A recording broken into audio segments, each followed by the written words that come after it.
Hello guys, कैसे हो आप लोग। देखो, अब तक हमने 3 चैप्टर कंप्लीट कर लिए। अब आज चैप्टर नंबर 4 की बात करते हैं। और चैप्टर नंबर 4 जो है इन तीनों चैप्टर के बेसिस पर ही डिपेंड करता है। ठीक है, तो आप लोगों को पहले उन तीनों चैप्टर को पढ़ना पड़ेगा डिटेल से, और उसके बाद ही आप 4th चैप्टर को समझ पाएंगे। ठीक है, तो चलिए स्टार्ट करते हैं चैप्टर नंबर 4। और चैप्टर नंबर जो 4 है हमारा, उसका नाम है पादप जनन की विशिष्ट विधियां। इंग्लिश में बोलते हैं स्पेशल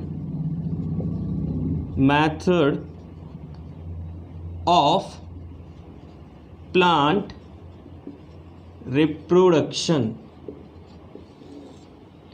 ठीक है, अब इसके इंट्रोडक्शन की बात करें तो नॉर्मली जो प्लांट्स होते हैं उन प्लांट्स में कायिक जनन हम लोगों ने पढ़ लिया फर्स्ट चैप्टर में, और लैंगिक जनन जो हमने 2nd और 3rd चैप्टर में पढ़ा।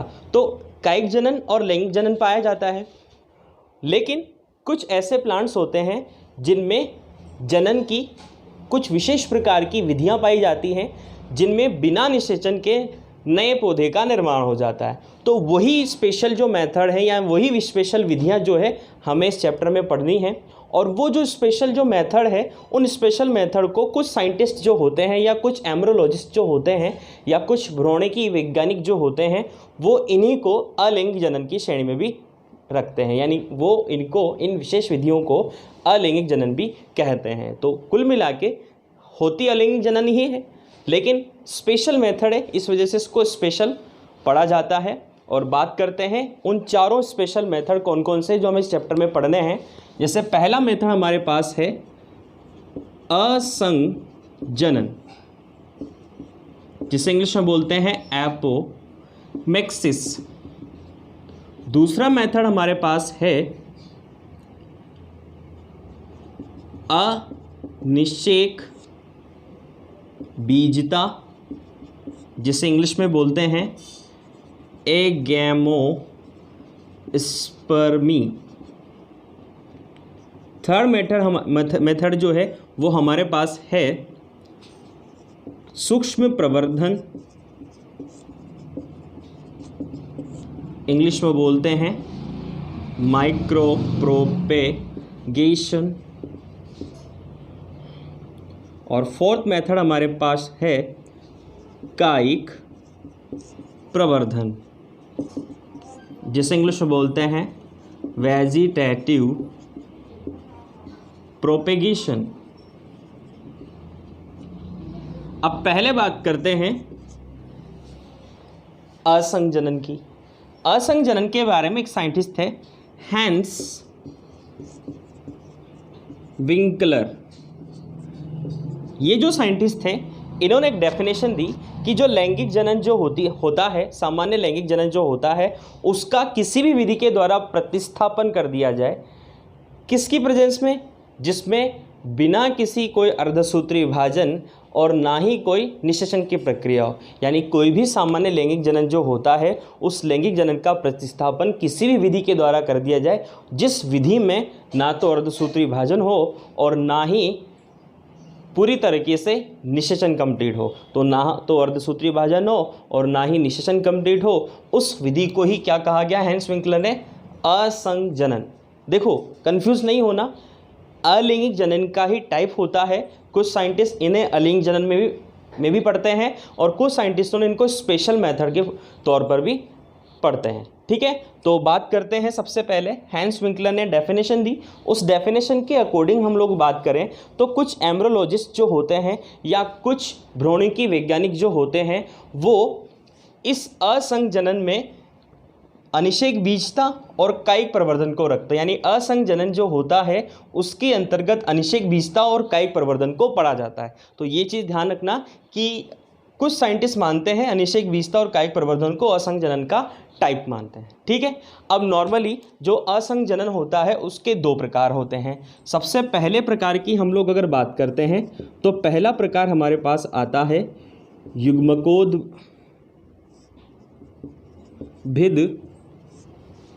असंजनन, इंग्लिश में जिसे बोलते हैं गैमेटोफाइटिक एपोमिक्सिस, और दूसरा हमारे पास है बीजाणुद्भिद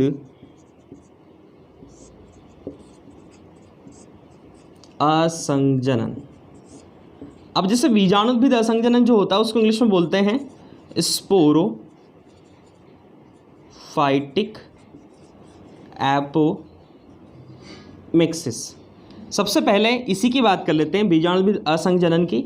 तो देखो, बीजाणुद्भिद यानी द्विगुणित कोशिका यानी द्विगुणित अवस्था। तो बीजाणुद्भिद असंजनन का मतलब ये होता है बीजांड। अब मैंने आप लोगों को बीजांड कंप्लीट तरीके से पढ़ा रखा है, बीजांड में कैसे गुरु बीजाणु जनन होता है, और गुरु बीजाणु जनन के फलस्वरूप अगुणित मादा युग्मकोद्भिद यानी भ्रूणकोश बनता है। तो भ्रूणकोश अगुणित होता है, उसकी सारी की सारी कोशिकाएं अगुणित होती है, लेकिन बीजांड का बाकी शेष भाग जैसे बीजांडकाय, अध्यावरण, बीजांडव्रंथ, ये सभी जो भाग होते हैं वो द्विगुणित कोशिकाओं से मिलकर बने होते हैं। तो यदि भ्रूण का निर्माण, इसकी बात कर रहा हूँ बीजाणुद्भिद असंजनन, यदि भ्रूण का निर्माण द्विगुणित बीजांडकाय की कोशिका से या फिर अध्यावरण की कोशिका से होता है, बीजांडकाय और अध्यावरण की कोशिका से अगर भ्रूण का निर्माण होता है तो उसे कहा जाता है बीजाणुद्भिद असंजनन। बिना निषेचन के डायरेक्ट कोशिका परिवर्धित होकर भ्रूण का विकास करती है और बीज का निर्माण हो जाता है, तो वो कहलाता है बीजाणुद्भिद असंजनन। इसे अपस्थानिक भ्रूणता के नाम से भी जानते हैं, अपस्थानिक भ्रूणता। ठीक है, आगे बात करते हैं। अब बात करते हैं युग्मकोद्भिद असंजनन। युग्मकोद्भिद असंजनन का मतलब ये होता है कि अब देखो, युग्मकोद्भिद यानी अगुणित कंडीशन, यानी भ्रूण का निर्माण अगर भ्रूणकोश की किसी भी कोशिका से होता है तो उसे कहते हैं युग्मकोद्भिद असंजनन। अब इस बेसिस पर ये दो टाइप का हो गया। अगर भ्रूण कोश की अंड कोशिका से भ्रूण का निर्माण होता है, दोबारा सुनो, यदि अंड कोशिका से भ्रूण का निर्माण होता है तो उसे कहते हैं अनिषेक जनन, इंग्लिश में बोलते हैं पार्थेनोजेनेसिस। ठीक है, और अगर भ्रूण का निर्माण अंड कोशिका के अलावा सहायक कोशिका से या प्रतिमुखी कोशिका से या फिर उसको इंग्लिश में बोलते हैं एंटीपोडल सेल से अगर होता है तो उसे कहते हैं अपयुग्मन, इंग्लिश में एपोगैमी। ठीक है, ये हो गई हमारी बात। अब ये तो हम लोगों ने असंजनन के दो प्रकार पढ़े, युग्मकोद्भिद असंजनन, बीजाणुद्भिद असंजनन। एक साइंटिस्ट थे प्रोफेसर पंचानंद माहेश्वरी। ये जो साइंटिस्ट थे इन्होंने असंजनन के दो प्रकार बताए, अनावर्ती और पुनरावर्ती, और उनको आगे जाकर कई प्रकारों में डिवाइड कर दिया। तो इस बेसिस पर उन्होंने असंजनन को मेनतया यानी संक्षिप्त में 4 प्रकारों में डिवाइड किया।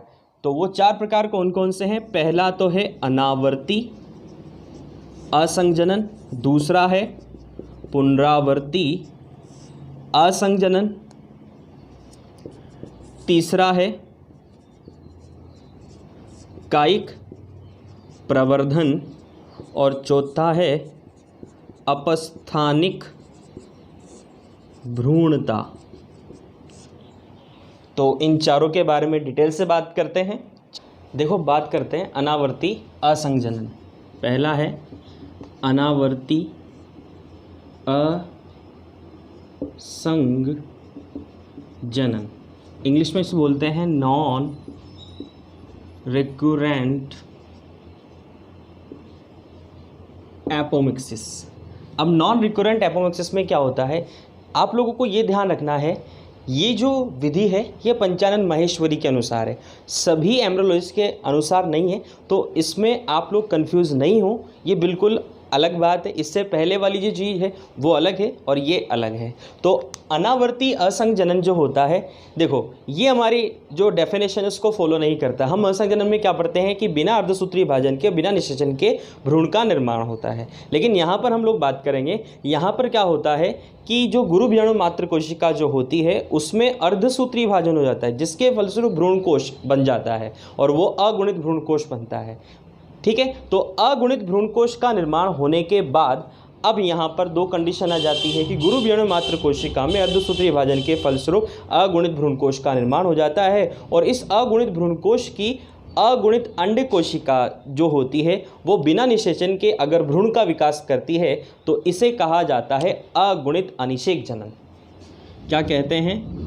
अगुणित अनिषेक जनन। इससे पहले हमने पढ़ा था कि अनिषेक जनन किसे कहते हैं? अगर अंड कोशिका में बिना निषेचन के भ्रूण का निर्माण होता है तो वो अनिषेक जनन कहलाता है। यहाँ पर स्पेशल वर्ड जोड़ दिया, अगुणित अनिषेक जनन। ठीक है, दूसरी बात, अब दूसरी कंडीशन हमारे पास यही आएगी कि इसी अगुणित भ्रूण कोश जो होता है उसमें अंड कोशिका के अलावा सहायक कोशिका या प्रतिव्यसन कोशिका से अगर भ्रूण का निर्माण होता है तो उसे क्या कहेंगे? अगुणित अपयुग्मन। ठीक है, और ये जो स्थिति होती है ये स्थिति पाई जाती है धतूरा और मक्का में। ठीक है, तो ये तो होगी अनावर्ती असंग जनन। दूसरी बात करते हैं पुनरावर्ती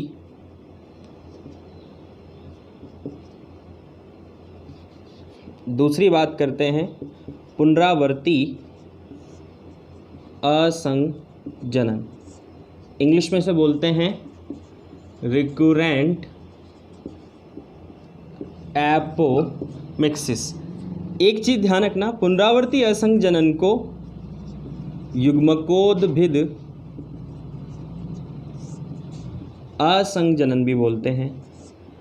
अब इसमें कंफ्यूज नहीं होना, ये पंचानन महेश्वरी ने बोला है कि इसे युग्मकोद्भिद असंग जनन कहते हैं। जो इसके अकॉर्डिंग आप लोगों को ये चीज़ ध्यान नहीं रखनी, क्योंकि जब मैं इसको डिटेल में बात करूंगा तो आप कंफ्यूज होगे कि बोल तो सर युग्मकोद्भिद दे रहे हैं लेकिन द्विगुणित अवस्था की क्यों बात कर रहे हैं। तो देखो समझो इसमें क्या होता है, इस असंग जनन में क्या होता है, अर्धसूत्रीय विभाजन पूर्ण नहीं हो पाता, जिसके कारण क्या होता है कि बनने वाला जो फीमेल गैमेटोफाइट होता है या मादा युग्मकोद्भिद जो होता है जिसे हम भ्रूणकोश कहते हैं वो द्विगुणित ही रहता है। यानी उसमें गुणसूत्रों की संख्या मात्र पादप के समान ही रहती है, बल्कि जो भ्रूणकोश होता है वो अगुणित होता है।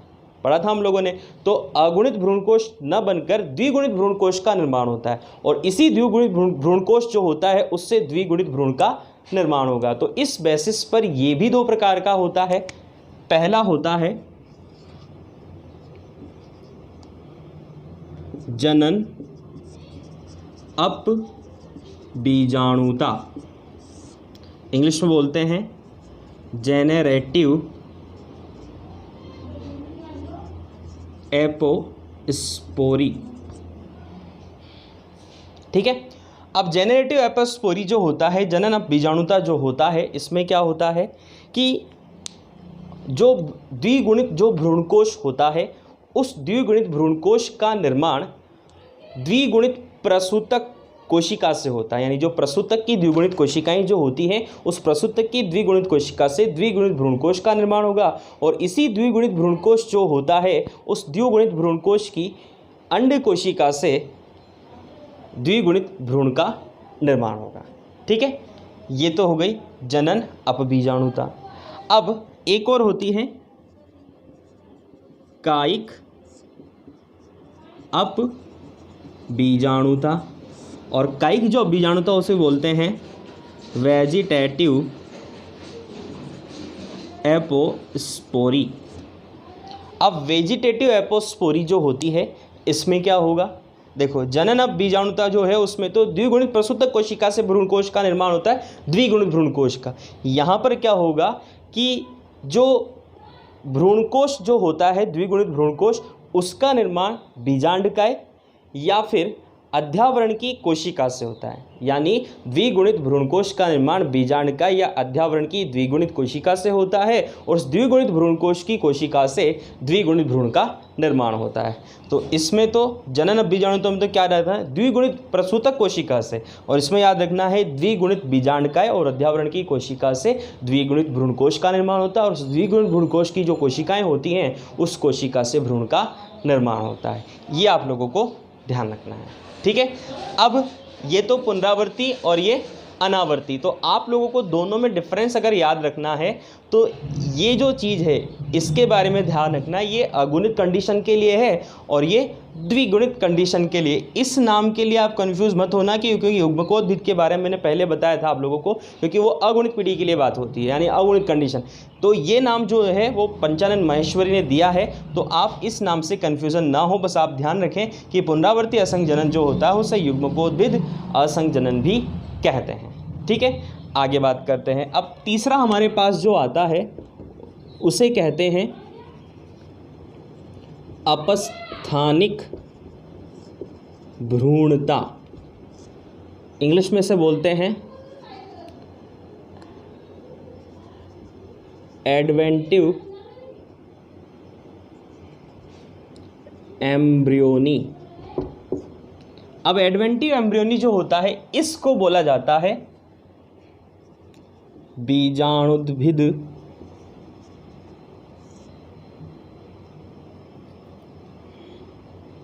असंजनन, ठीक है। अपस्थानिक भ्रूणता का मतलब क्या होता है, हमने पहले भी बात करी थी। बीजाणुद्भिद असंजनन क्या होगा, बीजाणुद्भिद असंजनन यानी इसका मतलब ये होगा कि इसमें जो भ्रूण का निर्माण जो होगा वो बीजांड यानी जो भ्रूणकोश जो होता है उस भ्रूणकोश के बाहर स्थित बीजांडकाय और अध्यावरण की कोशिका से होगा। यानी इसमें भ्रूण का निर्माण बीजांडकाय और अध्यावरण की जो कोशिकाएं होती हैं उन अध्यावरण और बीजांड की जो द्विगुणित कोशिकाएं होती हैं देखो बीजांडकाय और अध्यावरण की जो द्विगुणित कोशिका होती है उससे भ्रूण का निर्माण होगा। तो ये हो गया अपस्थानिक भ्रूणता जो पाई जाती है नींबू और आम में। चौथी कंडीशन हमारे सामने आती कायिक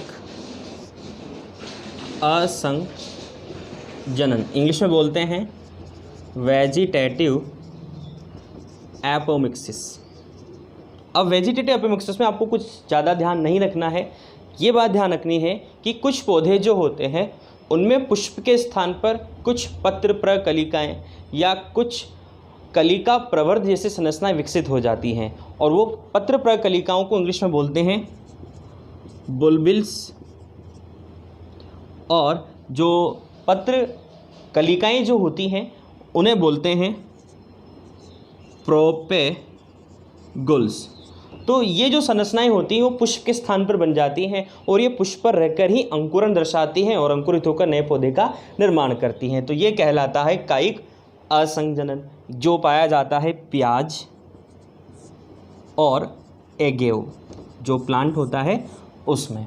अब टोटल इस असंजनन के बारे में अगर हम महत्व की बात करें तो हमारे सामने क्या निकल के आता है कि यहाँ पर ना तो अर्धसूत्री भाजन हो रहा ना ही निषेचन हो रहा। यानी इसका मतलब ये हुआ कि अर्धसूत्री भाजन नहीं हुआ तो गुणसूत्रों का पृथक्करण नहीं हुआ और पुनर्योजन नहीं हुआ गुणसूत्रों का। अगर पुनर्योजन नहीं होता है तो नए लक्षणों का विकास इस विधि से नहीं हो पाता है। यानी जो पौधा प्राप्त हमें होगा नया पौधा वो सेम टू सेम मातृ पादप के समान दिखाई देगा, यानी उसमें कोई भिन्नता प्राप्त नहीं होगी। यानी एक तरीके से वो जो पुराना पौधा है या मातृ पादप है उसका क्लोन तैयार होगा। तो यानी इस विधि के द्वारा जो अच्छे लक्षणों वाले जो पौधे होते हैं उनका विकास किया जा सकता है और इस विधि के द्वारा क्लोन तैयार किए जा सकते हैं। तो अच्छे लक्षणों की वंशागति को बनाए रखने के लिए इस विधि का उपयोग किया जा सकता है, क्योंकि वो लक्षण अगर जैसे गुणसूत्रों का पुनर्योजन होता है, अर्धसूत्री विभाजन हो जाता है, तो वो अच्छे लक्षण एक्सचेंज होने के कारण उत्परिवर्तन हो सकता है। तो वो अच्छे लक्षण का क्या हो सकता है, ह्रास हो सकता है। तो उस ह्रास को रोकने के लिए असंजनन विधि बहुत ज़्यादा उपयोगी है। तो ये इस विधि के उपयोग हुए। अब बाकी बातें आगे करते हैं और अगला टॉपिक हमारे पास क्या आएगा। देखो हम लोगों ने असंजनन पढ़ा, अब असंजनन के बाद दूसरा पढ़ेंगे अनिषेक बीजता। तो उसकी बात करते हैं, अनिषेक बीजता क्या होता है और अनिषेक बीजता के बारे में पढ़ते हैं। देखो बात करते हैं अनिषेक बीजता की।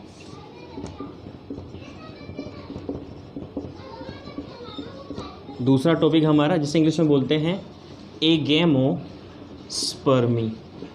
अब एगेमोस्पर्मी में बात करें तो अनिषेक बीजता में होता क्या है कि नॉर्मली जो जनन इकाई जो होती है वो सामान्य पौधों की तरह बीज ही होती है, लेकिन ये जो बीज होता है वो सामान्य लैंगिक जनन से उत्पन्न नहीं होता। तो सामान्य लैंगिक जनन से अगर उत्पन्न नहीं होता तो फिर किस विधि द्वारा उत्पन्न होगा?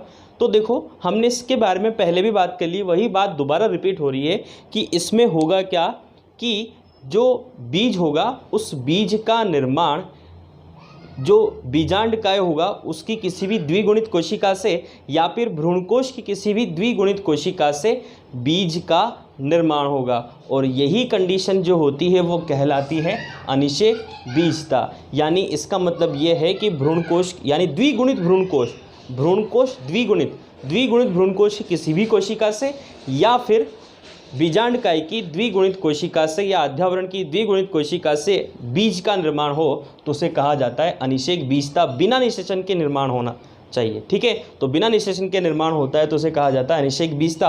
और इसके प्रकार की बात करें तो हम लोगों ने थोड़ी देर पहले पढ़ा है, अनिषेक यानी जो अपस्थानिक जो भ्रूणता होती है उस अपस्थानिक भ्रूणता वो अनिषेक बीजता का प्रकार होता है। अब तीसरे टॉपिक की हम लोग बात करते हैं तो तीसरा टॉपिक हमारे पास आता है सूक्ष्म प्रवर्धन, जिसे इंग्लिश में बोलते हैं माइक्रो प्रोपेगेशन। देखो, सूक्ष्म प्रवर्धन जो विधि होती है ये बहुत ज़्यादा इम्पोर्टेंट विधि है, और यूजुअली जो औषधीय पादप होते हैं या व्यावसायिक स्तर पर जिनको बहुत ज़्यादा संख्या में प्राप्त करने के लिए इस विधि का उपयोग किया जाता है। जैसे नर्सरी में बहुत सारे प्लांट एक साथ प्राप्त करने होते हैं, तो व्यावसायिक स्तर पर जो यूज़फुल प्लांट होते हैं यानी जो प्लांट औषधीय रूप से भी महत्वपूर्ण होते हैं या उत्पादक क्षमता के रूप में महत्वपूर्ण होते हैं, तो उन पादपों के विकास के लिए इस विधि का उपयोग किया जाता है। ये विधि जो होती है कम समय और कम स्थान पर अनगिनत पौधों के विकास के लिए बहुत ज़्यादा महत्वपूर्ण होती है। तो प्रयोगशाला में जो साइंटिस्ट होते हैं, जो कृषि वैज्ञानिक होते हैं, वो इस विधि का उपयोग प्रमुखता से करते हैं। वन्य प्रकार के जो प्लांट होते हैं जो काफ़ी जंगलों में मिलते हैं, दुर्लभ प्लांट जो होते हैं, उनका विकास भी इस विधि के द्वारा बहुत कम समय में कम स्थान पर अनगिनत रूप में किया जा सकता है। तो इस विधि में क्या किया जाता है, एक टेस्ट ट्यूब लेते हैं, जैसे एक टेस्ट ट्यूब है, इस टेस्ट ट्यूब में पोषक माध्यम भर दिया जाता है, यानी संवर्धन माध्यम से बोलते हैं संवर्धन माध्यम, या इसको पोषक माध्यम भी बोल सकते हैं। इंग्लिश में बोलें तो कल्चर मीडियम। और इस कल्चर मीडियम में वे सभी पोषक पदार्थ होते हैं जो पौधे के विकास के लिए जरूरी होते हैं, यानी जो मृदा में पाए जाने वाले जितने भी पोषक पदार्थ, जैसे विटामिन हुआ, खनिज लवण हुए, सुक्रोज शर्करा हुई, माल्टोज शर्करा हुई, और विशेष प्रकार के पादप हार्मोन हुए, वे सभी जितने भी रासायनिक पदार्थ होते हैं वो सभी इस पोषक पदार्थ या संवर्धन माध्यम में या कल्चर मीडियम में पाए जाएंगे। अब इसमें क्या किया जाता है कि पौधा जो होता है उस पौधे के किसी भी भाग से, यानी पौधे का कोई भी भाग, जड़ वाला भाग, तने वाला भाग या पत्ती वाले भाग को ले लिया जाता है। उसमें कोशिका हो सकती है, यानी वो पादप भाग कोशिका हो सकता है, ऊतक हो सकता है, अंग हो सकता है। इस कोशिका, ऊतक, अंग वाले भाग को प्रवेश करा दिया जाता है संवर्धन माध्यम में, पोषक माध्यम पर डाल दिया जाता है, और धीरे धीरे यहाँ पर भ्रूण जैसी संरचना का धीरे धीरे विकास होना प्रारंभ हो जाता है, जिसे कहा जाता है कैलस। यानी ये कैलस जो होता है वो अविभेदित कोशिकाओं का एक समूह होता है। यानी अविभेदित कोशिकाओं का मतलब होता है नहीं एक जैसी कोशिकाएं, कोई विभेदन नहीं होता। तो अविभेदित कोशिकाओं का जो समूह होता है वो कैलस कहलाता है। तो पादप के कोई भी भाग से कोशिका, ऊतक, अंग को उचित संवर्धन माध्यम यानी पोषक माध्यम पर रख दिया जाता है। कुछ समय पश्चात धीरे धीरे उससे कोशिकाओं का समूह बनने लग जाता है, जिसे कैलस कहते हैं, जो अविभेदित कोशिकाओं का समूह होता है। हम जब पादप ऊतक संवर्धन पढ़ेंगे तो जो भी भाग लिया जाता है उसे कर्तोतक कहा जाता है, और कर्तोतक को जब पोषक माध्यम में डाल दिया जाता है तो अविभेदित कोशिकाओं का एक समूह बनता है, जिसे कैलस कहते हैं। फिर इसके बाद क्या होगा, धीरे धीरे इससे भ्रूण का विकास हो जाएगा, और भ्रूण जैसी संरचना बनने के बाद धीरे धीरे एक छोटे पौधे जैसी संरचना इस टेस्ट ट्यूब में बन जाती है, जिसे बोलते हैं पादपक। छोटा सा नन्हा पौधा बन जाता है, और इस नन्हे पौधे को बोलते हैं पादपक या प्लांटेट।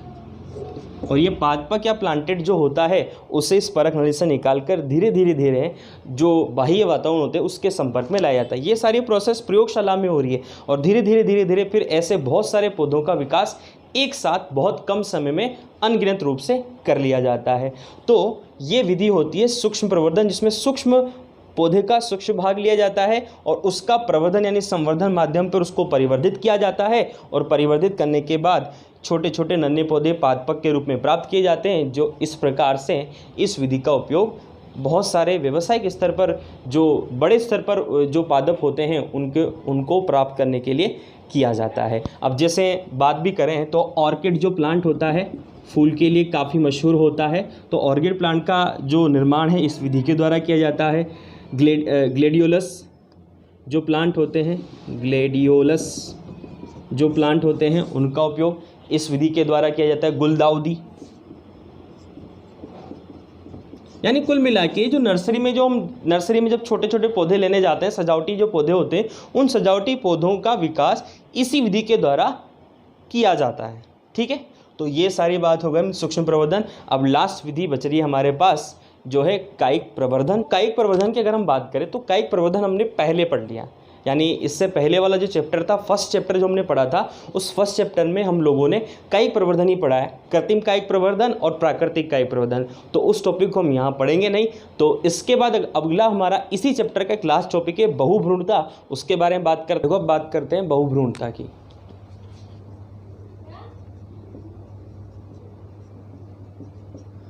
बहुभ्रूणता को इंग्लिश में बोलते हैं पॉली एम्ब्रियोनी। अब ये पॉली एम्ब्रियोनी का मतलब होता क्या है? देखो नॉर्मली क्या होता है, एक बीज में एक ही भ्रूण का विकास होता है, लेकिन कभी कभी कुछ ऐसे बीज देखे गए हैं जिनमें एक से अधिक भ्रूणों का विकास हो जाता है।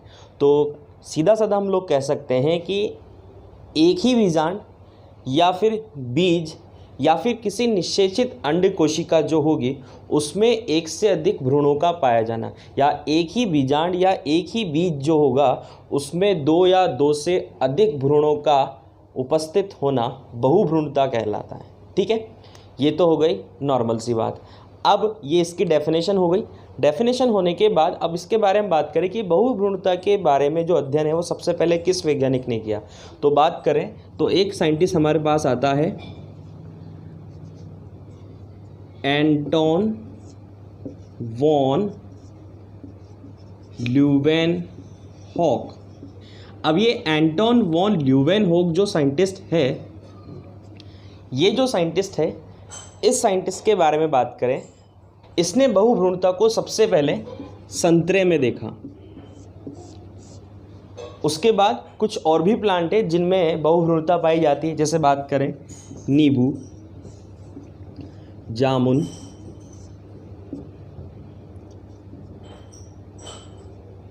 एरिस्टोलोकिया, तंबाकू, अर्जीमोन मैक्सिकाना,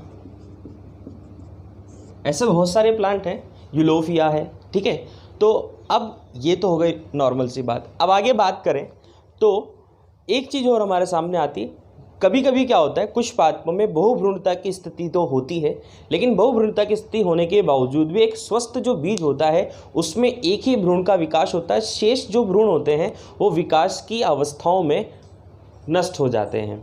और एक प्लांट होता है वेंडा। ये वेंडा जो प्लांट है वो अधिपादप है। अधिपादप का मतलब होता है जो किसी ना किसी आधार पर चढ़कर वृद्धि करता है, जैसे दीवार पर, किसी दूसरे पौधे पर, तो इसे कहा जाता है अधिपादप। ठीक है, और वेंडा जो अधिपादप होता है इसमें बहुभ्रूणता जो पाई जाएगी वो बीज के अंकुरण के समय पाई जाती है। तो ये ध्यान रखना कि बीज के अंकुरण के समय वेंडा में बहुभ्रूणता पाई जाती है। ये इसका नॉर्मल सा इंट्रोडक्शन। अब बात करें, हम पढ़ रहे हैं आवृत बीजी पादप। तो आवृत बीजी पादपों में बहुभ्रूणता के बहुत सारे कारण हो सकते हैं और अगर अनावृत बीजी पादपों की बात करें तो अनावृत बीजी पादपों में बहुभ्रूणता एक सामान्य लक्षण होता है, यानी उनमें बहुभ्रूणता कोई विशेष लक्षण नहीं होता, सामान्य रूप से पाया जाता है सभी जिम्नोस्पर्म जो पादप होते हैं या अनावृत बीजी जो पादप होते हैं। हम पढ़ रहे हैं आवृत बीजी पादप। तो आवृत बीजी पादप में से कौन कौन से कारण हैं जिसकी वजह से बहुभ्रूणता पाई जाती है, तो वो कारणों की बात करते हैं। जैसे कारण है, पहला कारण अगर हम लोग बात करते हैं तो पहला कारण हमारे पास आता है प्राक भ्रूण में विदलन। दूसरा कारण हमारे पास जो आता है वो ये है कि जो भ्रूण कोश जो होता है उस भ्रूण कोश की अंड जो कोशिका होती है उस अंड कोशिका के साथ साथ किसी अन्य कोशिका जो होगी उसकी सक्रियता से भ्रूण का निर्माण, यानी अंड कोशिका के साथ साथ कोई अन्य जो कोशिका होगी वो भी भ्रूण का निर्माण करे, तो वो वाली बात। तीसरा कारण हमारे पास ये हो सकता है कि जो बीजांड जो होता है उस बीजांड में अनेक भ्रूण कोश बन जाएं। तो बहुत सारे अगर भ्रूण कोश होंगे एक ही बीजांड में तो उससे भी बहुभ्रूणता पाई जाएगी। और फोर्थ हमारा जो कारण हो सकता है वो ये हो सकता है कि जो बीजांड जो होता है उस बीजांड की जो बीजाणुद्भिद कोशिकाएं होती हैं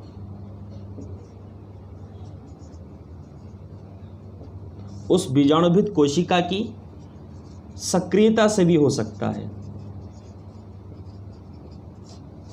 तो ये चारों कारण हो सकते हैं बहुभ्रूणता की, किसमें? आवृत बीजी पादपों में। अब आगे हम लोग अगर बात करते हैं तो आवृत बीजी पादपों के प्रकार भी इसी पर डिपेंड है, इन कारणों पर ही डिपेंड है। तो पहला कारण हमारे पास यही आता है कि जो प्राक भ्रूण जो होता है उसमें विदलन। तो देखो प्राक भ्रूण में विदलन का मतलब ये होता है कि अगर कोई जाइगोट, यानी पहला प्रकार हमारे पास बहुभ्रूणता का आता है प्राक भ्रूण में विदलन, तो या तो जाइगोट या फिर प्राक भ्रूण। अब प्राक भ्रूण का मतलब ये होता है जो भ्रूण होता है, यानी जाइगोट के बाद की अवस्था और भ्रूण से पहले की अवस्था प्राक भ्रूण कहलाए। यानी जाइगोट में होने वाले समसूत्री विभाजन जो होते हैं उसके फलस्वरूप कोशिकाओं का एक छोटा सा समूह बनता है जिसे प्राक भ्रूण कहते हैं, जो बाद में कंप्लीट भ्रूण में परिवर्तित हो जाता है, तो उसे प्राक भ्रूण कहते हैं। अब सीधा साधा रीजन ये है, विदलन का मतलब क्या होता है? तो जाइगोट में होने वाले समसूत्री विभाजन को विदलन कहा जाता है। तो जैसे जाइगोट बन गया, अब जाइगोट बन गया या फिर प्राक भ्रूण बन गया और उस समय अगर विदलन हो जाता है तो विदलन के फलस्वरूप बहुत सारे भ्रूणों का विकास होता है जिसे कहते हैं प्राक भ्रूण में विदलन कहा जाता है। ठीक है। अब जैसे एक प्लांट होता है ऑर्किड का, यूलोफिया, ऑर्किड प्लांट है यूलोफिया। ये जो यूलोफिया जो ऑर्किड प्लांट जो होता है इसमें होता क्या है कि प्राक भ्रूण विदलन पाया जाता है। अब प्राक भ्रूण विदलन के लिए इसमें 3 कंडीशन जिम्मेदार होती है, यानी यहाँ पर ये प्राक भ्रूण यानी इस पादप जो यूलोफिया जो पादप है उस यूलोफिया पादप में प्राक भ्रूण का विदलन जो होता है वो 3 तरीके से होता है। पहली कंडीशन में क्या होगा, जो जाइगोट होगा उस जाइगोट में विदलन होगा और जाइगोट में विदलन के फलस्वरूप, यानी विदलन कैसे होगा, बहुत सारे अनियमित विभाजन होंगे और अनियमित विभाजन के फलस्वरूप कोशिकाओं का एक पिंडनुमा संरचना बन जाएगी जो निभाग की ओर स्थित होती है। निभाग की ओर की स्थित जो कोशिकाएं होती हैं उनकी वृद्धि होने की वजह से अनेक भ्रूणों का विकास होता है। तो पहली कंडीशन यानी क्या बन जाती है, अनियमित विभाजन से पिंडनुमा संरचना। बहुत सारे अनियमित विभाजन होंगे जाइगोट में जिससे एक पिंडनुमा संरचना का विकास हो जाता है। दूसरा कारण ये हो सकता है कि जो जाइगोट जो होता है उस जाइगोट से बहुत सारी कलिकाओं का विकास या अतिवृद्धियों का विकास हो जाता है और कलिकाएं और अतिवृद्धियां जो विकसित होंगी उन कलिकाओं अतिवृद्धियों से अनेक भ्रूणों का विकास होगा। तो यहाँ पर दूसरा कारण है कलिकाएं व अतिवृद्धियां। तीसरा कारण हमारे पास ये हो सकता है कि जो भ्रूण होता है भ्रूण से अनेक शाखाएं निकलती है और हर शाखा भ्रूण का विकास करती है। तो तीसरा कारण है शाखाएं। तो अनियमित विभाजन से पिंडनुमा संरचना बन जाएगी, कलिकाएं अतिवृद्धियों से अनेक भ्रूणों का विकास होगा और शाखाओं से भी अनेक भ्रूणों का विकास होगा। जो हमने पहला टॉपिक पढ़ा प्राक भ्रूण में विदलन जो पाया जाता है ऑर्किड प्लांट है यूलोफिया, उस यूलोफिया प्लांट में 3 कंडीशंस जो होती हैं, उन तीनों कंडीशन में विदलन कंप्लीट होता है। अब बात करते हैं भ्रूण कोश की अंड कोशिका के साथ साथ, यानी इसका मतलब ये है कि अंड कोशिका के साथ साथ अगर भ्रूण कोश की अन्य कोशिकाओं से भ्रूण का विकास होता है तो वो कैसे होगा, तो ये भी बहुभ्रूणता का दूसरा प्रकार है। अब बहुभ्रूणता के दूसरे इस प्रकार में क्या होगा कि देखो, यूजुअली होता क्या है कि अंड कोशिका के साथ साथ जो सहायक कोशिकाएं जो होती हैं, उस सहायक निषेचित सहायक कोशिका या अनिषेचित सहायक कोशिका, उस दोनों कंडीशन में भ्रूण का विकास हो। अंड कोशिका के साथ तो हो ही रहा है, लेकिन सहायक कोशिका भी भ्रूण का विकास करिए, तो यही बहुभ्रूणता है। 2 या 2 से अधिक भ्रूणों का पाया जाना बहुभ्रूणता कहलाती है। तो यहाँ पर 2 कंडीशन हो सकती हैं। पहली कंडीशन तो ये हो सकती है कि निषेचित सहायक कोशिका और एक अनिषेचित सहायक कोशिका। अब निषेचित का मतलब ये हुआ कि सहायक कोशिका अगुणित होती है, लेकिन अगर निषेचन हो गया तो द्विगुणित हो गई। तो निषेचित सहायक कोशिका से हमेशा द्विगुणित भ्रूण का विकास होगा। कौन से भ्रूण का विकास होगा? द्विगुणित भ्रूण का। और अनिषेचित सहायक कोशिका से अगुणित भ्रूण का विकास होगा। जैसे बात करें, द्विगुणित जो भ्रूण पाया जाएगा वो पाया जाएगा एरिस्टोलोकिया बार्बिडेंस में, ठीक है। और अगुणित जो भ्रूण पाया जाएगा वो पाया जाएगा अर्जिमॉन मैक्सिकाना में, ठीक है। तो अगले टॉपिक की बात करते हैं। अगला टॉपिक हमारे पास ये है बीजांड में अनेक भ्रूणकोश। अब बीजांड में अनेक भ्रूणकोश की बात करें तो एक ही बीजांड कैजुराइना जो मोंटाना एक प्लांट होता है, उस कैजुराइना मोंटाना प्लांट में जो बीजांड पाया जाता है, उस बीजांड में 2 या 2 से अधिक भ्रूणकोश पाए जाते हैं।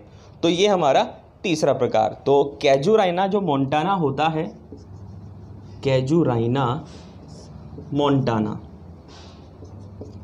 इस कैजुराइना मोंटाना प्लांट में बीजांड जो होता है उसमें अनेक भ्रूणकोश का विकास हो जाता है और प्रत्येक भ्रूणकोश में भ्रूण का निर्माण होगा। तो ये भी बहुभ्रूणता का प्रकार है। अब बहुभ्रूणता का चौथा जो प्रकार है वो ये है कि बीजांड की बीजाणुद्भिद कोशिकाओं की सक्रियता से। अब बीजांड के बीजाणुद्भिद कोशिकाएं अगर बात करें, यानी द्विगुणित कोशिकाओं की बात करें, तो द्विगुणित कोशिका हमारे पास 2 ही आती हैं। हमने पढ़ा था अध्यावरण और एक बीजांड काय। तो अध्यावरण और बीजांडकाय दोनों द्विगुणित कोशिकाएं होती हैं और उससे बीजाणुद्भिद कोशिका दोनों की दोनों क्या होती है? बीजाणुद्भिद कोशिकाएं। अध्यावरण भी 2n होती हैं और बीजांडकाय भी 2n होती है। इन दोनों की दोनों द्विगुणित कोशिकाओं से अगर भ्रूण का विकास होता है तो वो चौथा प्रकार का कहलाता है और इनसे भी यानी बहुभ्रूणता उत्पन्न होती है। अब एक चीज़ और, इन दोनों कोशिकाओं से अगर भ्रूण का विकास होता है तो उस भ्रूण को अपस्थानिक भ्रूण कहते हैं। तो इसका मतलब इस बहुभ्रूणता को अपस्थानिक बहुभ्रूणता भी कह सकते हैं।